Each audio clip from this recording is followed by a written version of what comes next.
Kaixo, Maitane Krutxaga naiz eta bideo honetan bigarren bidalketaren azalpena emango dut, ikasleen elkarlanaren evidentziatzea. Bilaketari dagokionez, landuko dugun gaitasuna informazio eta datu alfabetatzea izango da. Informazioa bilatu eta iragaztea puntuan eta maila ertainean. Landuko den urratsaren momentua, laugarren urratsa izango da, informazioa lortu eta antolatu, eta erabiliko ditugun evidentziak bilaketa iturrien zerrendatzea eta lortutako informazioaren taldeko aurkezpena izango da. Planteatu dudan jarduera taldeka izango da, eta bilatzaile desberdinetan informazioa bilatuko dute, ikusi dugun selekzio aurreratu tresnaz gain, Photoshop programan aurki ditzakegun selekzio aurreratu tresnak zerrendatzeko. Talde bakoitzari tresna bat egokituko zaio, eta hauen inguruko informazioa bilatu beharko dute dela tresnaren ezaugarri nagusiak, nolakoa da honen erabilpena, eta zein irudi motan erabiltzeko da den egokia.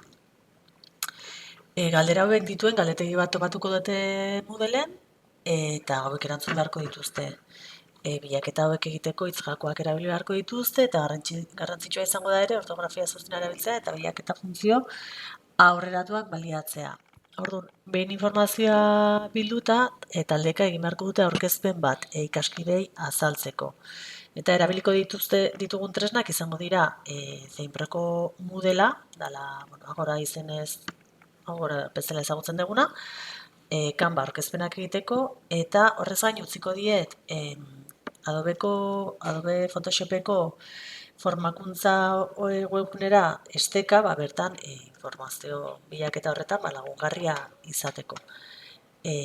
Agoran, hementxe selekzio tresna bakoitza talde bati egokituko zaio, talde bakoitzak edukiko du tresna bat aztertzeko, eta hau izango da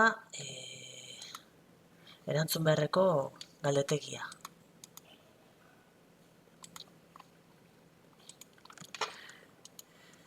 Jokabide arauei dagokienez, landuko dugun gaitasuna komunikazio eta lankidetzan etiketak izango da maila ertainean. 5. urratsean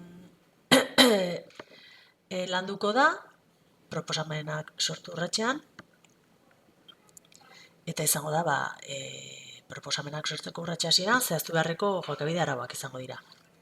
Erabiliko ditugun evidentzia motak, ikasleek aurkeztu batekin beharko dute taldeka, kanbera biliz, eta jardueren azalpena izango litzateke dinamika bat planteatuko nuke taldeka, jokabide arau batzuk definitzeko.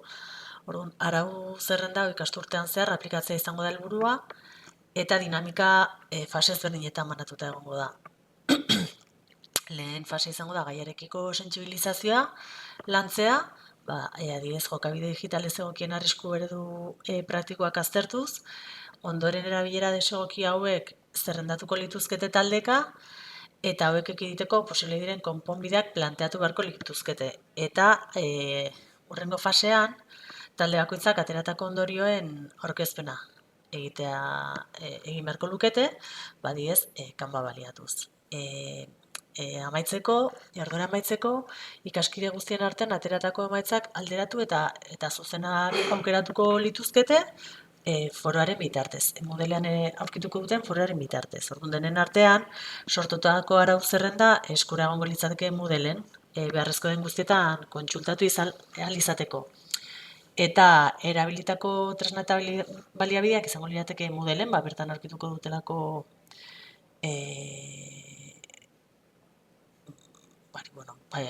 erabiltzen dugun plataforma delako, eta aurkezpenak egiteko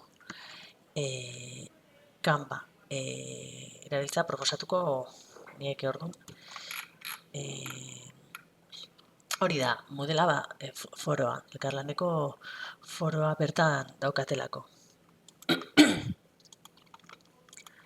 Eduki digitalei dagokienez, landuko dugun gaitasuna eduki digitalen sarrera, integrazioa eta berregitea litzateke, maila hartainean, bosgarren urratsean proposamenak sortu momentuan landuko da.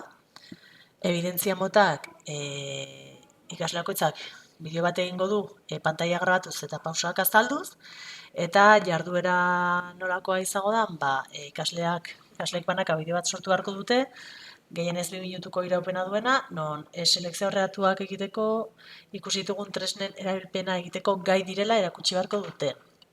Orduan, luma tresnaz gain, taldeka aztertu dituzten tresnak erabili beharko dituzte ere, eta horretako modelen irudimultzo bat utziko zaie, eta bakoitza ze tresnarekin landu behar duten zehaztuko zaie ere. Laguntza bezala, ikasleek sortutako azalpen aurkezpenak edukiko dituzte eskura modelean, behar izan ez gero gida bestela erabiltzeko. Orduan, aurre ikusten da, irudi bakoitzaren selekzioa egiteko 2 minutu beharko dituztela, eskatuko zaie prozesu hori grabatzeko eta gero entregatu beharreko edo evidentzia izan beharreko bideo horretan prozesuaren zati adierazgarri bat sartu beharko duten, un ikusten da benetan lortu dutela tresnak erabiltzeko gaitasuna. Erabiliko ditugun baliabideak izango dira Moodlea eta gero bai Macean eta bai Windowsen pantaila grabatzeko bi programa ezberdin proposatuko zaizkie. Eta horrez gain, Adobe Premiere bideoa editatzeko. Ez dela nahita ezkoa izango, baina, erronka egiten dugunerako ikasleek badituzte ezagutza batzuk beste modulo batean programa hau lantzen dutelako, eta nahi izan ez gero aukera edukiko lukete hau erabiltzeko. Orduan modelen hementxe edukiko lituzkete irudimultzo bat, esaten zaie bakoitza ze tresnarekin landu behar duten. Eta